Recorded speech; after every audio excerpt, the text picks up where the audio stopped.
You are looking at Julian's pronunciation guide, where we look at how to pronounce better some of the most mispronounced words in the world, like this other curious word. But how do you say what you're looking for today?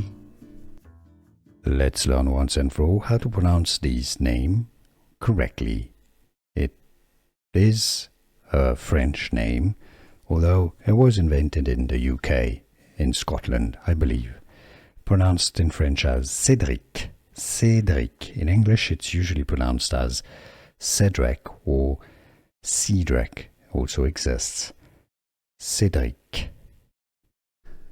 Here are more videos on how to pronounce more confusing words and names too many mispronounced. Like this video if you found it useful. I appreciate your support. I'll see you soon and thanks for watching.